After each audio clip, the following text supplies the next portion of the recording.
There's a strong desire in most people to want to relate to something, to feel like they're understood or represented. In the case of characters in media, it's almost like there's a wall between the viewer and the character made out of frosted glass. The more relatable a character is, the thinner the wall and the easier they are to relate with and understand. So in the case of superheroes and their feats of superhuman strength, courage, and borderline godliness, of course it makes sense that the wall would look something like this. But not always. While Spider-Man isn't the only relatable superhero, there is something to be said about just how close to the viewer he actually is.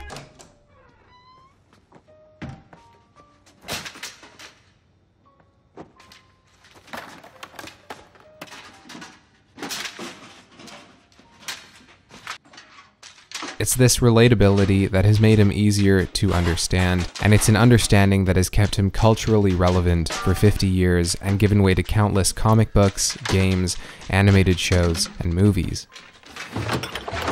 Because ultimately, Spider-Man has more in common with us than Superman, or Captain America, or most other heroes, with very few exceptions, ever could. Part of that is because of how grounded he is. Spider-Man is local. He's the friendly neighborhood Spider-Man.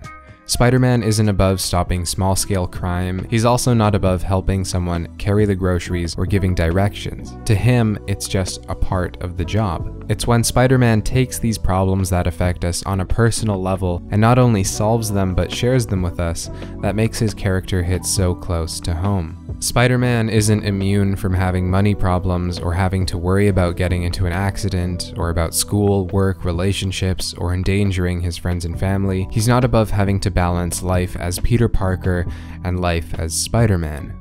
He is, under the mask, just a guy. He's not above fear or being afraid, not just of his villains, but the grind of day-to-day life.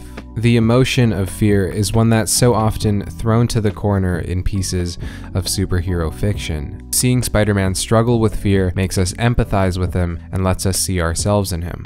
There's this quote from Stan Lee that I think shines a light on just how human Spider-Man really is. And it goes something along the lines of, Spider-Man wears a mask to hide his fear from his enemies. In the world of superheroes and supervillains, where everyone has nerves of steel and everyone routinely gets hit with punches powerful enough to bring buildings down, it's so easy to forget that Spider-Man is just a teenage kid. He's just a teenage kid going against people that want to kill him.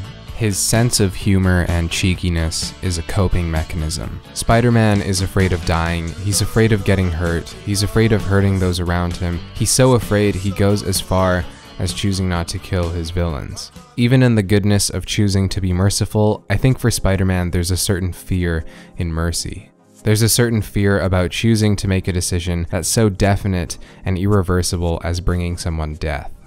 I don't think it's wrong to say that a lot of people in this world want to do good. Spider-Man consistently wants to do the right thing. Even if he makes mistakes along the way, even if sometimes his actions lead to devastating consequences, the intention to do good is always there. Peter Parker didn't ask for his powers. The fact that Peter continues to operate at the level he does despite his fear, the fact that Peter is compelled to do good under the weight of his burden, that he accepts that being forced into a position of power means having a commitment to help, is practically saintly. That's something that the constant crucifix imagery makes sure we don't forget.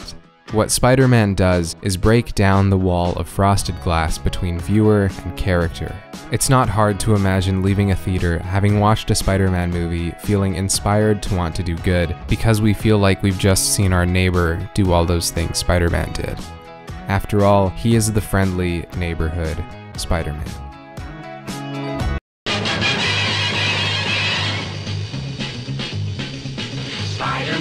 Spider-Man does whatever a spider can. Spins a web any size, catches thieves just like flies. Look out, here comes the Spider-Man. Is he strong? Listen, bud, he's got radio.